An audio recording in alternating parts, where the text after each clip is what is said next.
document translation.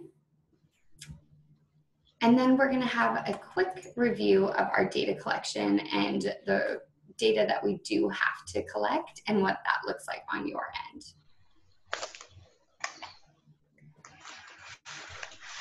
So first, we're going to go over what is language access and its importance today. You all know this. Clients are coming to access your services because they themselves or someone close to them has fallen victim to a crime, or they are to several kinds of victimizations. So we provide the vital services in their language preference. Victim population that we all serve as a community experience a multitude of different barriers, and our project is to help remove the language. We will talk about the ways that we think creatively about addressing changing needs and changing demographics, and how you inform our practice.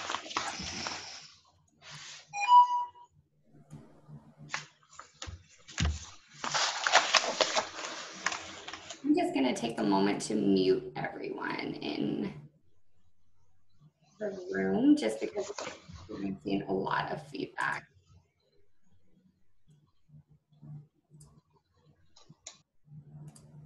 Okay. All right.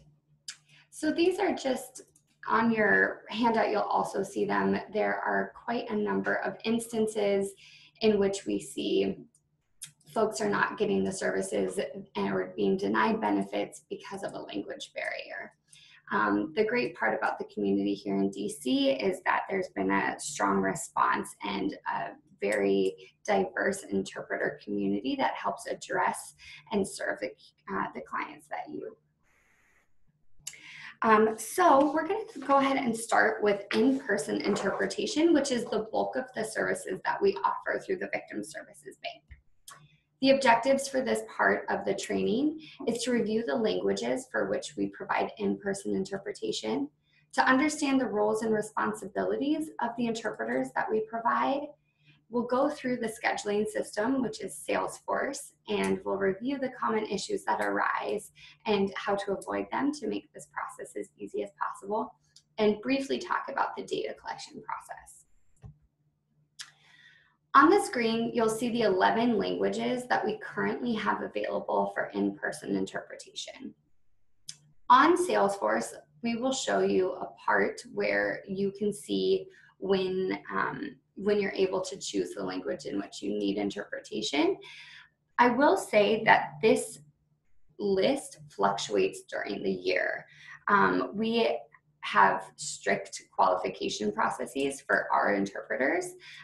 So we offer trainings once every 2 years to introduce new interpreters into the bank. That being said, we do have interpreters that move away and who no longer, or who get full-time jobs, so aren't able to continue their freelance interpreting. And so this list will fluctuate during the year. If you ever have questions about the languages that we offer, you can always reach out to the bank staff and we'll give you that contact information at the end of the presentation. If you're also, another side of this is if you see a change in the needs of the languages that your clients speak, always reach out to us and say, you know, we're seeing a rise in the need for Tigrinya and think that it would benefit the community to do more outreach to have Tigrinya interpreters enter the bank. And we'll talk a little bit more about that when I talk about the training that we require of our interpreters. We also, one of the largest communities that we serve is the deaf and hard of hearing community. And we provide interpretation in American Sign Language, and we also have certified deaf interpreters. These assignments can sometimes be the most complicated or the most necessary to pay attention to. So we always recommend that if you're not sure what the best option would be for your client in that situation, to reach out to our staff and we can walk you through what best practice would be and what would be best for your client. So certified deaf interpreters are individuals that are born deaf and who are able to provide interpretation for clients who might not communicate using American Sign Language. So you might need a certified deaf interpreter if the client is foreign born, if they have learned sign language in another country, if they are a minor. This bullet point, I think, speaks to probably about 99% of the folks that we serve. If they've experienced trauma or abuse, if they have a physical impairment that would affect their ability to communicate, and many times individuals will specifically request a certified deaf interpreter. At our training last week, we received insight from a group that works with the deaf and hard of hearing community that many folks will prefer to communicate with a deaf individual, especially in times of trauma. And if their abuser, let's say, was a hearing individual, having to communicate solely through a hearing individual or an American Sign Language interpreter can sometimes be triggering. So it sounds like the majority of times in your situations, best practice would be to request a certified deaf interpreter as well. These assignments are tougher to fill. With the certified deaf interpreter, you will also need an American Sign Language interpreter to then render the sign into spoken English. And so it's just a little bit more complicated with the scheduling. So if you know that you're going to be working with a deaf or hard of hearing client, we ask for at least 10 days or 2 weeks notice. 2 weeks is ideal because our interpreters can work around their schedules. But any questions that arise with that, you can always reach out to us and we can walk you through that process. Our interpreters, to become an active interpreter in the Victim Services Bank, all of our interpreters have completed a 40-hour foundational interpreting course. So those are the basic skills one needs to become an interpreter. Beyond that, we require that every interpreter in our bank take the 4-day training called Breaking Silence. This was a curriculum that was specifically written with the Victim Services Interpreter Bank in mind about 4 years ago. This was created with the idea in mind that the interpreters in our bank need to understand the impact of crime on victims, what trauma is and its impact, vicarious trauma and experiencing that as an interpreter for survivors, just the caveats and the ins and outs of language and vocabulary, dealing with domestic violence, sexual assault, and child abuse, how they can use their basic interpreter skills learned through their foundational courses in the field of victim services interpreting, and just the intricacies of where their community interpreting or medical interpreting crosses the line into legal interpreting. So all of our interpreters have taken this 4-day intensive training and are ready to serve clients with this set of skills that they've learned through Breaking Silence.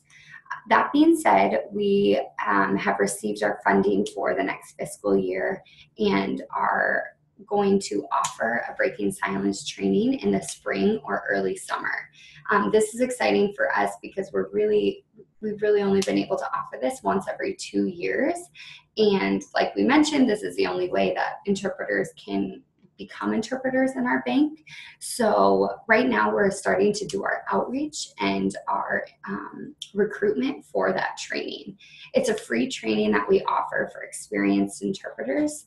So if you maybe have worked with an interpreter on the legal side of your organization, if there's somebody who has worked with one of our legal interpreters and you want to have them be trained to become qualified for our Victim Services Bank, please shoot us an email with those names and we will hopefully be able to recruit them for our bank. Now, we also have been seeing, one of the trends that we've been seeing we have been having trouble fulfilling female French interpreter requests. So when you specifically go into our system and ask for a female French interpreter, we do have a large number of female French interpreters, but there's just so many specific requests for them. So please know that that is one of our main areas to seek to fill. We also have heard from from our providers that Tigrinya has also been more tougher to fill assignments. So if you have any insights on other communities that we should reach out to, you can put them in the chat box, talk to the other folks at your organization, and send us an email, and we will do our best to respond to those needs. So now that we've given that overview, I'm going to walk you through what making a request looks like using Salesforce. So I am going to open our Salesforce window here. If you've never used Salesforce before, you will have to reach out to our staff here at Ayuda, and we'll be able to create you an account on this system.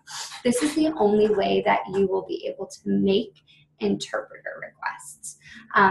It's great because it's an automated system, so it has definitely decreased the scheduling workload on our team members here, and it makes everything it puts everything at your fingertips. So you'll be able to see what languages we serve. You'll be able to see the specific interpreters that we have within the bank. If you have multiple folks within your organization who are making requests, you'll be able to see how many requests you have open at a time. So when you log into your system, you will see what we call the dashboard. Right here, where you see my mouse in the upper right-hand corner, you'll see your organization. Right now, I'm logged in as Echo Requester. This is just our test requester on the system, so I'll be able to show you what that will look like. Okay, so now on your dashboard, on the left-hand side, you'll have the ability to put in a victim bank interpreter request and or a legal bank interpreter request. For most of the organizations that I'm seeing present in the room, you only have access to the victims bank, so you will not see this legal bank option. Some of our organizations access both banks, and that's why that option is there. So when you first log into your dashboard, you're going to click the button to make a request, and you'll be brought to this screen. This is where you're putting in all of the vital information that you have for the case. We recommend having everything, the time, the date, all the information that you need here, because you can't start a request, save it, and go back. At the current time, the way that we've created this platform, it's just a kind of one and done deal. So I'm going to just walk you through the required fields. As I'm going through, I'll mention key areas where it's important to take notes and make note of important things that we have seen become issues in the past, and we just want to make sure that those don't create any problems for you all here today. So requester's name, I'm going to put myself, I'll put my email in, and then I'll just put my lovely phone number there. If you're making the request on behalf of someone else, we have some organizations where the office manager makes all of the requests on behalf of the social services team at their organization. Then you would put your name here as the requester. And then if they were going to meet with someone else, like if they were going to meet with Egbert once they got here, then I would put Egbert's information here. If you are the requester and you're also going to be the person working with the interpreter, then you can actually just click this button and it will duplicate your information. Once you get here to language, this is the client language that you're looking to ask for an interpreter. Right here on this drop-down menu, you'll see the languages that we currently have listed in Salesforce. Now, on the screen of the 11 languages that we provided, there are some discrepancies. It's, like I mentioned, it's just ever fluctuating. We have interpreters that I know for our Kurundi interpreter, they haven't accepted an assignment in, I believe, 2.5 years. So we also don't get a lot of requests for that, but they're not considered active because we don't have an active contract with them. But if you were to put in this request, then we would see that we would need to do that outreach. But like we said, we're working to make sure that on Salesforce, this is going to be your end all be all here, and you'll be able to see the languages we offer. So for today, I'm going to use Echo language. It's our test language, so no interpreters are going to receive this message. On specific interpreter gender, you can choose male or female. At this time, we only have interpreters who identify as male or female. As that changes, you may see the options for gender to change as well. Now, we understand for many of the folks that you are working with, they might specifically ask to work with a male interpreter. So if you choose a specific gender, we absolutely understand, but if there's just the understanding on your end that it's going to limit the number of interpreters who are able to accept your assignment. But if you have any questions about that, you can reach out to us, but just understanding that this is going to reduce the number of interpreters that your request goes out to. So I might choose a female interpreter here. Up at the top, you'll get the pop-up that says requests will only be sent to interpreters that match the selected gender. Now, this is another option, specific interpreter, and this is where I'm going to make a huge note and say, please take notes on this section. For specific interpreters, let's say you and your client have been working with test interpreter 2 for 3 meetings, and your client feels very comfortable with them, and it's just a really good fit for the services you're seeking to provide. What you can do is confirm with that person in person. So before they leave your office on Wednesday, you can say, we're having a follow-up meeting Friday at 10 a.m. Can you help us with that meeting? If they confirm and they say, yes, I can be there at 10 a.m., then you would choose their name. Again, you're going to get this pop-up here that says, make sure you've confirmed this specific interpreter's availability for the assignment. This is because no other interpreters are going to receive your notification email. So if you just think, oh, I love test interpreter 2, I want them to come out on Friday, hopefully they can do it. What happens is we see a lot of those assignments go unfulfilled because the interpreters don't accept the assignment. So just a word of caution, and we do have, specific interpreters are requested very often. It becomes very quick where rapport is built between an organization and an interpreter, and that's one of the things we love about the community that's built here. But just, they are freelance independent contractors, so they have very busy schedules and are usually all over the city on any given day. So we just recommend confirming with them ahead of time. Now this option here, if you want to exclude any specific interpreters, you would have the option to do this. Now this brings up a number of issues that we have seen. Sometimes there's dialect issues. So speaking about French, we have had some providers express just their experience where an interpreter has learned French in France, and it just doesn't match the needs of their African, their Francophone clients who are from anywhere in Africa. So that might just be something, you might just be like, Echo interpreter is not the best fit for my client. Now, if you experience any other sort of situation with an interpreter not respecting boundaries or just not fit for the kind of work that you do, we always ask that you send us an email to interpreterbank@ayuda.com and let us know what your experience was. Our goal is to keep the best of the best and to ensure that your clients are receiving really high quality language access services. And if there's somebody that's not meeting those standards, we want to know about that. So always feel free to let us know, and we can make sure to keep the highest quality interpreters in our bank. So now you've put in all of your information of who you want to come to your test or to your assignment.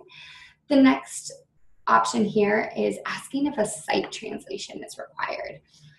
Now here, if you do mark yes, our goal is for a site translation to be less than 2 pages. And site translation is nothing written. So it's taking a written document and orally interpreting it. So it's kind of confusing, but it's just taking something that is written, and the interpreter, let's say an intake form, is going to interpret the English that's on the intake form and interpreting it orally, but they will not be expected to do any sort of written translation. Our interpreters, the reason they're in our bank is for their interpreting skills and not their translating skills. So that's just something, you know, an intake form they can definitely help with, but we also offer free document translation. So if you have something that needs to be translated for a session, you can always just send it to us for us to send it to our vendors who do written translations, and then you don't have to worry about that. If you have any documents that the interpreter would benefit from beforehand, that's always something that you can send to them. So here you're going to put the time and date of your session. I always caution, if you click this button underneath, it's going to fill in with the exact time that you are trying to put your request in. So it's putting a time today at 10:21 a.m. This is one of the biggest errors we see. We know a lot of people move fast through this page, but please double check that you're putting in the right request. So I'm going to put it in for 5 o'clock p.m. And if you have a client who might be able to meet with you on different dates and it's a rare language that needs servicing, try to put in alternate dates and time. We highly recommend this for your deaf and hard of hearing clients, as our American Sign Language and certified deaf interpreters are the toughest to fill. And so it really helps us out if you are able to put a few different times there for us to be able to secure an interpreter for your assignment. Here for estimated meeting duration, you're going to put how many minutes you think that meeting is going to occur. Now, we pay our interpreters based on the estimated meeting duration, so try to be as close as possible. All of our interpreters are paid a 2-hour minimum, which is industry standard, but we have changed some of our payment policies to ensure that our interpreters keep wanting to work for our bank and know that we appreciate their time. So if you put in 180 minutes, but the meeting only lasts an hour, our interpreters are going to be paid for that whole 3-hour window. So just something to keep in mind. As you get more used to scheduling interpreting sessions, you'll get the hang of how much time you should allot. Usually assignments last, if it's a 45-minute assignment, you can, an assignment that would take 45 minutes in English, you can expect that assignment to last about 70 to 90 minutes with interpretation, as it will be consecutive, and so it just generally takes about 1.5 to 2 times the length of a regular assignment. So just something to keep in mind as we try to be smart with our funds. For client name, this is for the purpose of running a conflict check. Anytime an interpreter accepts an assignment from our bank, they have to do a conflict check to ensure that, you know, they're going to be the best fit for your assignment. So you can put the name of your client. If for whatever reason that doesn't make sense in the case to put it on a digital format, this is all a secure platform, but if you feel more comfortable doing a conflict check over the phone, you can always call Interpreter Bank. You would put NA here and then call Interpreter Bank and say, my client's name is so-and-so, and I prefer to do the client conflict check over the phone. That will take extra time because interpreters, we would then have to call interpreters, but it's definitely something we can do. The biggest conflicts that we run into, some language communities are very small. There are political disagreements in different areas that comes up more in asylum cases and legal interpreting. But then we also have interpreters who, you know, if it's a survivor and her abuser, then we've had certain instances where the interpreter has interpreted in court for the abuser, and then the second day they are supposed to be interpreting for the survivor. So just some of the cases that we see, but conflicts happen on a very rare basis. Here you're going to list if this is a first meeting or a follow-up meeting. And here you will put the street address of your assignment. The only interpreters that are going to see the actual street address is the interpreter that accepts and confirms the assignment. We ask for nearest cross streets because we just like to help our interpreters schedule their day. When the notification email goes out to interpreters, this is what they'll see. If it's easier for you to put a metro stop, that's also a great option. For specific details, this is really helpful for our interpreters. As many of you know, in DC, some of the buildings require security checks, ID checks. The floors are locked, so they're going to have to call up. This just helps interpreters to arrive on time and ready to go. So you might just say, call up to 5th floor, and then staff will come escort you up to the 5th floor. Short description of session.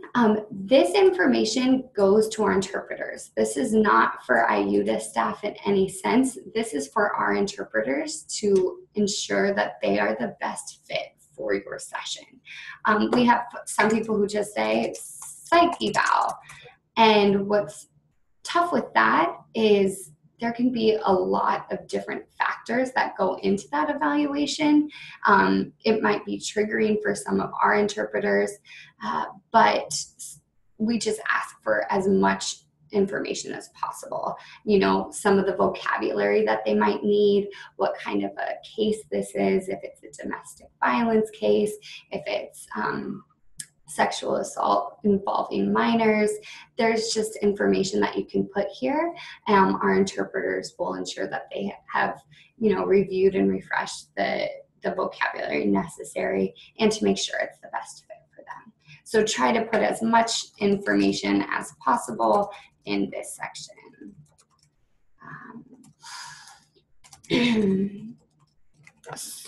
And then here is where we're going to start talking about the data. As many of you as OVSJG grantees know, there's multiple data figures that we have to collect. What's great about Salesforce is it collects it all for us in one place, and we just ask that you put and give as much information as possible.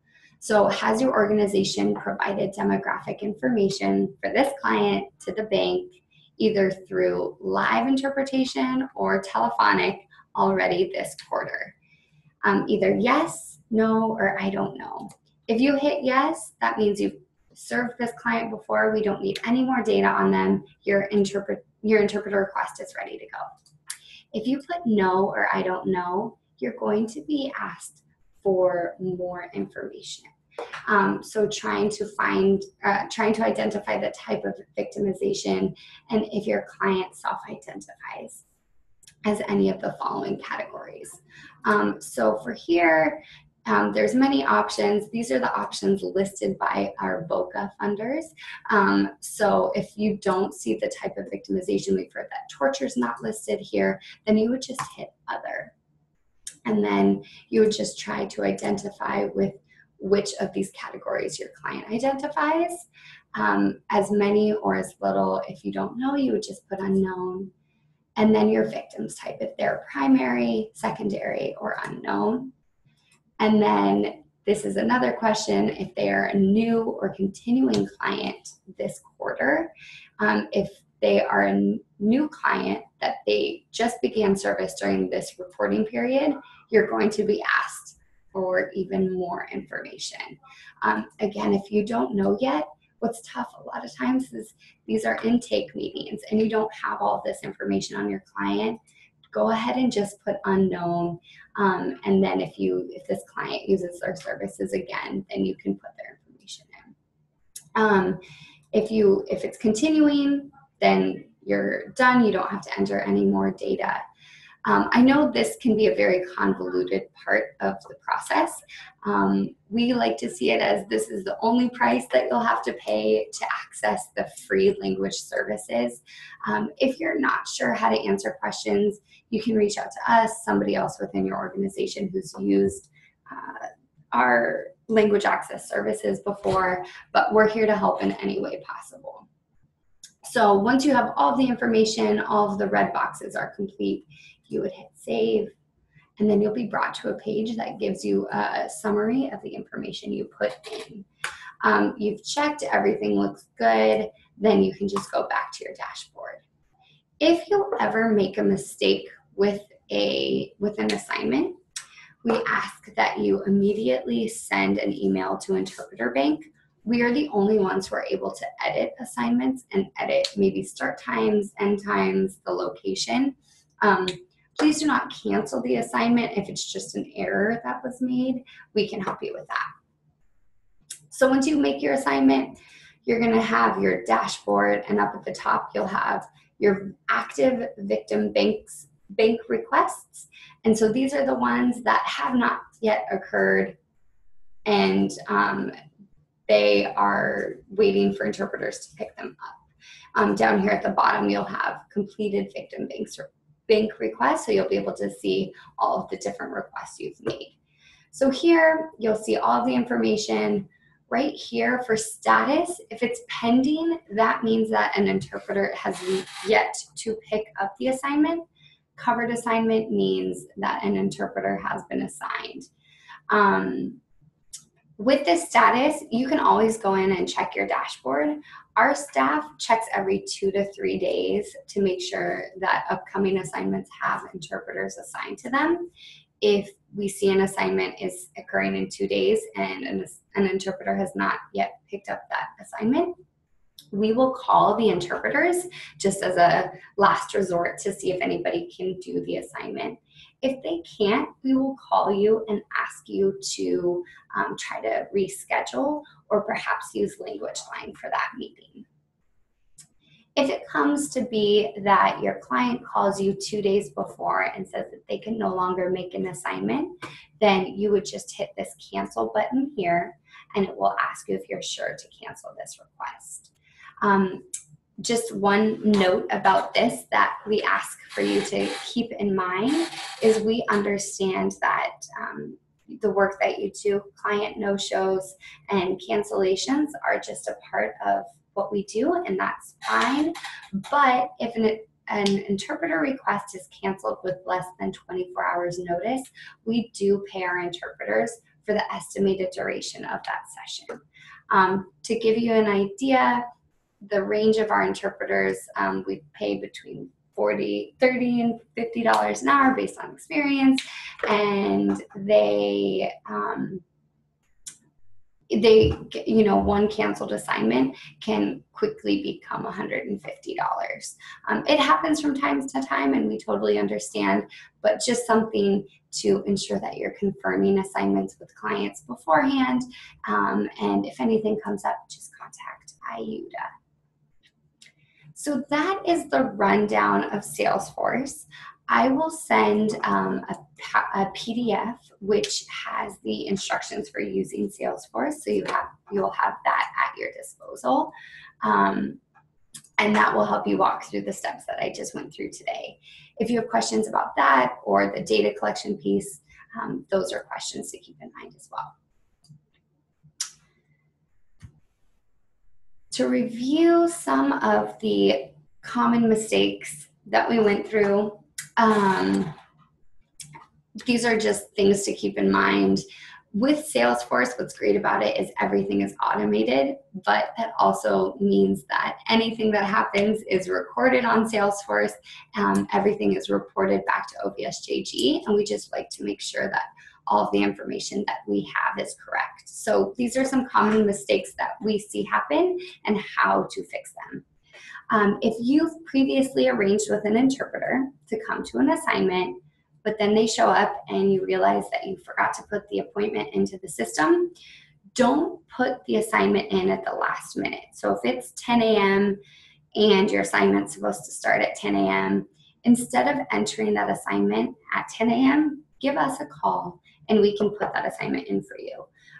We do offer emergency rates for our interpreters for assignments that are requested with less than 3 hours notice. So they would get a completely different rate. All invoicing and payment is done via Salesforce, and it would just trigger their emergency rate, which would cause confusion with their payment. Another issue we see is selecting a specific interpreter without confirming their availability in advance. And the remedy is to confirm their availability in advance. If you cancel an assignment with less than 24 hours notice of when it was set to occur, then you just need to make sure that the interpreter knows as well. So you might shoot them an email as well. So what happens is once you submit your request, the notification email goes out to all interpreters, and the interpreter that goes onto our system performs a conflict check and accepts the assignment. There will be a confirmation email that is sent between you, the interpreter, and anybody else that was included as a requester or an on-site point of contact. You'll have each other's phone numbers, email addresses, and the location of the assignment. We always encourage that once you get that confirmation email, you send a quick email to the interpreter and say, thanks for accepting this assignment. These are things that you might need to know for the assignment. You can also just ask them to come 10 minutes beforehand and do a quick pre-session going over key items for the services that you're going to be providing to make sure that the assignment runs as smoothly as possible. Another common mistake we see a lot, is putting the wrong date and time or putting AM instead of PM. We just please ask that you take 2 minutes to double check your request before you submit, and reviewing your confirmation email once an interpreter has accepted. So once you get that the confirmation email, going through and making sure that that information is correct. We also see that sometimes organizations make 2 requests for 1 assignment and they don't realize it, and then 2 interpreters show up. So please make sure to check your dashboard to ensure that you have not already asked for an interpreter for a specific date and time. We also encourage providers to maintain a log of interpreters that are used, or if an interpreter didn't show up, or if a client didn't show up, just to take notes of what happened with each assignment that you log, because we will come back to you around payment time. An interpreter might submit a point of contact signature form, which you have to sign upon them completing the assignment, and they don't tell us if a client was there or not.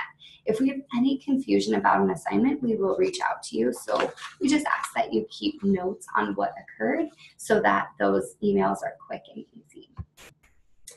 As I just mentioned, after an assignment, each interpreter will ask you to fill out a signature form. It just asks that you confirm start and end time, and that is for their payment purposes. So just make sure that you are signing something every time that you use an interpreter.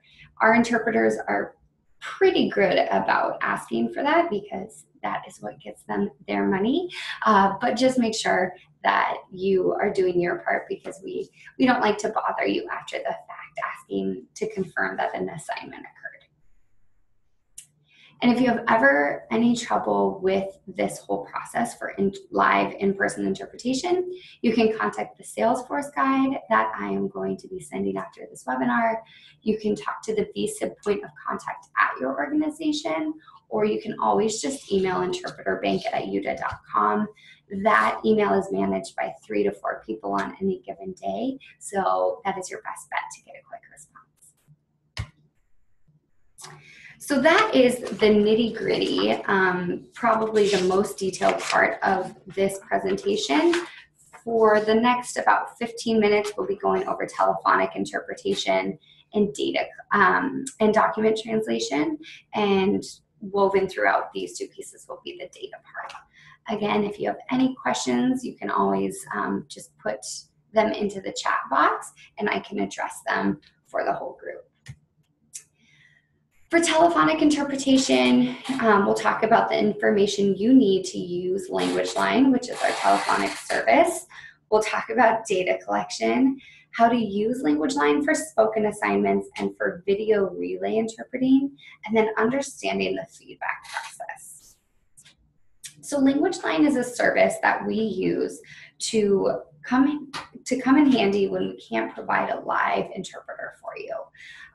What is important to know about LanguageLine is it's a national service. Interpreters are all over the country. They don't necessarily have the training that our in-person interpreters do.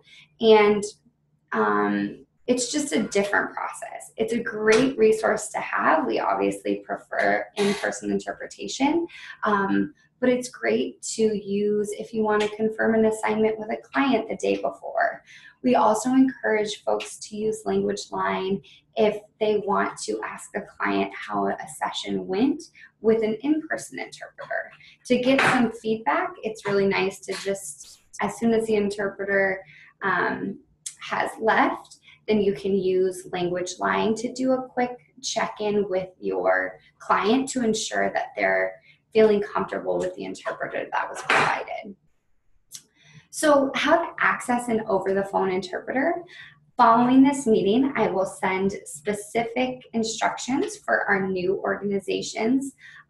Each organization has a specific access code to access LanguageLine, which is spoken interpretation, and then video relay interpreting, which is for our deaf and hard of hearing clients. Everyone will dial the same number, and which is here on the slide, and this will be on the handout that we give you. You'll indicate the language that you need. You'll press 1 for Spanish, you'll press 2 for all other languages, and you'll state the name of the language you need. And you'll press 0 for agent assistance. So if someone walks into your office and you're not sure which language they use to communicate, then you can just press 0 and an agent will be able to help you with that. We also have booklets in our office. They're little pamphlets that list about 80 languages. And so if you would like a copy of that you can just have at your intake desk, we can bring that to the van meeting that's happening tomorrow. So just give us a little message in the chat box and we can bring those pamphlets so that you're able to access those pamphlets. So when somebody walks in, they can just point to the language that they prefer to communicate in. After you've indicated the language, you'll provide your 3-digit access code, which we will give to you following this webinar. With in-person interpretation, over the phone interpretation, we request that as soon as the interpreter gets on the phone, you document their name and their ID number for reference. You might brief the interpreter. You might say, I have a client who is on the phone and I would like to confirm with them that we have a meeting tomorrow at 2 p.m. Or it might be, this individual just walked in to our office and we'd like to see what kind of services they're seeking. These are the services we provide. There are options. You can either place a 3-way call with a client if you're confirming an assignment in the future, or if you work for a hotline, that is also what you would do. If you're unsure how to place a 3-way call, the operator can do that for you as well. You can also, if a client is in the office with you, you can put them on speakerphone. The other thing, and this is something if you are interested, put it in the chat box, we have these phone receiver splitters. So they're like earphone splitters, but it provides two telephones for you. So we'd be happy to bring those to the van meeting as well tomorrow if that's something that would benefit, if you think that's how you would be using telephonic interpretation. For video remote or video relay interpreting, it provides the benefits of on-site interpreting with the speed of on-demand access. So you'll have instant access to video interpreters available in American Sign Language who are nationally certified. Again, they might not have the training that our interpreters do, that live interpreters do, but it is a great resource to have when we are unable to provide interpretation in person or when someone walks into your office. This system can be configured on different types of devices, on iPads, iPhones, Androids, smartphones, computers, and you can connect via data, Wi-Fi, or an Ethernet cable. You will need a specific access code for this as well. You would have to download an app in your organization, and we have the handouts on how to download it. It's very easy. It's super easy to access the interpreters. They'll just show up on your screen once you put your username and your password. Each organization, I believe you can activate, I think you can activate 10 devices, and you can only use one of your devices at a time. But if you say, you know, we really have the need to use 2 devices at a time, just let us know and we'll give you another access code. Again, with data collection, you will be asked for client-specific information before you connect with an interpreter. So this is both for VRI, the video relay interpreting, and language line. We are being asked for this information just like you would be asked for in-person interpretation. Language line is really great because they've facilitated this data collection process for us. But we have also given them the caveats of what your organizations do. So we have hotlines that someone calls in anonymously and they don't want to give the information because that takes away the anonymity of it. So if it's a case like that, as soon as the operator gets on the phone with your unique access code, they're going to say, oh, this is somebody accessing the Victim Services Interpreter Bank. I need to ask them these 8 questions. As soon as they start, you can say, this is a hotline situation. I don't have any information on this client. Please answer unknown for all data questions. That being said, we've received feedback as this is a national model. We rarely use the same interpreter twice. They might not hear you and they will still ask you every question. We understand that this is frustrating. We're working with Language Line to come up with better ideas on how to move through the data collection process quicker. But what you can do is just say unknown, unknown, unknown. If you have any frustration with this process, please just shoot us an email with the name of the interpreter and their ID number, and we can report that back to our account executive.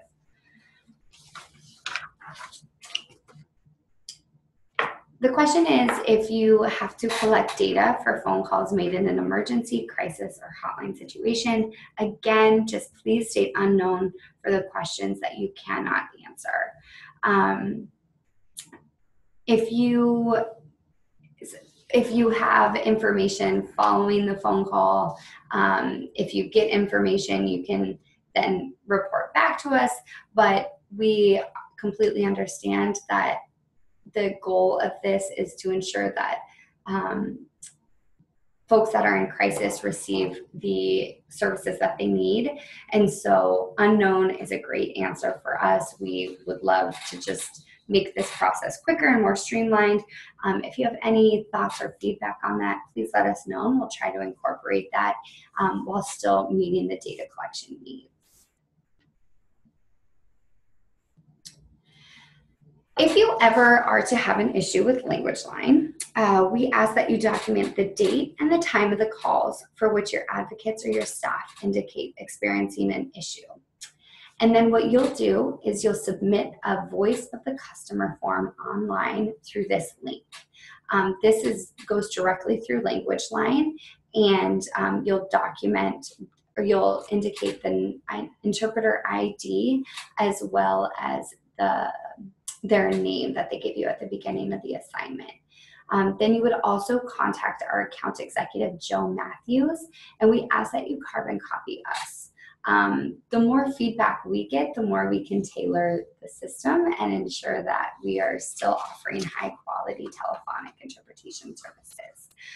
Issues don't arise that often, but as mentioned previously, since it's such a huge bank of interpreters, not everyone has the high quality training that we have for our in-person interpreters, but it is a great resource, and people express a lot of content of being able to have it for quick meetings, to be able to communicate with folks who might not know that you and your services exist. Our last module today, we're going to talk about document translation and understanding the data collection process for translations, the process and the timeline, and how to report issues with products that you receive. I want to, at this point, I'm going to show you where on our website you can access the document translation form. All of the forms that you would need can be found on our website at ayuda.com. So you would go to Get Help, Language Access, Non-Legal, Victim Service Providers, and Procedures and Forms. It'll take you here. That will give you the information about what languages we have. Here, you'll have all of the procedures. So this is the step-by-step guide that I just went through, all of the instructions that we've gone over today. And then here, you'll have the translation request form under Forms. So once you open that, you'll be taken to a fillable PDF that you can save to your desktop, and which you will then send to interpreterbank@ayuda.com. So here at the top, your instructions are you'll email this translation request form as well as the document that you need to be translated. It can be in a PDF form or a Word form, anything that they can collect data of word count on. Fill out as much information as possible. This is a key part. If there's anything that does not need to be translated, please let us know. That cuts down on the word count and can reduce cost. You'll put down the date the translation is needed. We ask that as much notice that you can give us, the better, because it keeps costs down. And then just any other specific things that you need here, please indicate if the document is client specific. If it is, then you would fill out the rest of this data based on the client for whom you are working. Just a rule of thumb, we can translate anything that helps you provide the services which you would give to your client. So anything that will help you extend your services is something that we can utilize, and that we can send to our vendors for a translation. Now, in terms of funding and our priorities and how that works, David and I are checking budgets on a monthly basis. We keep our translation budgets up to date so we know how much we can spend in any given month. Our priority will always be in-person interpretation. So there might be, at the end of a grant year, when our priority is to keep the funds that we have remaining for in-person interpretation, we might ask, hey, can this wait for the next fiscal year? Can it wait for the next month? Can we charge it to the next month? So if you ever receive an email like that from us, it's just to think creatively on how to best extend our funds. But generally, we are able to fulfill all requests. Always submit requests, even if you're unsure if it's too big, if it's too close to the end of the grant year. Getting a quote is no charge to us, so we can always get that quote. And then if there needs to be a different way to think about how to process that request, we can do that. I would say and recommend that the beginning of the month is a more joyous time for our budget for the month for translation. So go ahead and submit them earlier in the month, and you are very, very not likely to receive any pushback or any questions from our end. So here's the process for document translations. You, as a provider, would submit the translation request form with the data if applicable. We'll process the form. We'll get quotes from our 2 vendors, and we can get that estimated date and time of the completed job. We will then notify you whether or not the request was approved, and if it is approved, we'll tell you when you can expect the final product and a copy of the quote. And you will either receive an email from Interpreter Bank or from LSP coordinator at mcsdc.org. So Schreiber and Multicultural Community Services are our 2 translation vendors. So you'll receive your final product from either Interpreter Bank or LSP coordinator. Once you receive the document, it's in your hands. Let Ayuda know if there are any issues with the document translation. If clients fill out an evaluation form and say, you know, there were some things that just don't make sense for my dialect, or this was completely off, do let us know. That doesn't happen very often, but we do encourage an open feedback loop to provide the highest quality services. So again, just a rundown of this process. We are asking for data as much as possible for client-specific documents. We are open and willing to do intake forms, any forms for your office that might facilitate ease of access to service. Anything, send it along. If we have questions about it, or we say, you know, I think we translated this a couple months ago, you know, we're in constant communication with you all. So anytime that we do ask more questions, it's just to ensure that we're able to extend our funds as wide and as broadly as possible, and ensure that we can serve as many folks in the community that need language access services. And then the last module we have gone over it multiple times, so we are basically finished, but just so you know, we are collecting data through Salesforce, LanguageLine, and the document translation request form. All that is asked of you as organizations and providers is to keep track of whether or not the client-specific demographic and victimization information was previously reported during the quarter, which is uniqueness. And then just tracking whether the client is a new or continuing client during the quarter. We have client satisfaction surveys on our website under forms, where I just pulled the document translation request form. That is to be filled out by clients. I believe at this point we have it in 8 languages. We ask that those are filled out if you think it's appropriate. If you think that if a client has worked with somebody for 4 or 5 times, filling it out, but not required, just something that's good for us to continually ensure that we have great interpreters and that they're filling the needs and making your clients feel comfortable. And then every quarter, for our quarterly reports for OVSJG, we will send you a SurveyMonkey link. It's a quick 5-minute survey evaluation of our services from your perspective as providers. What has gone well? What can we as the bank do better?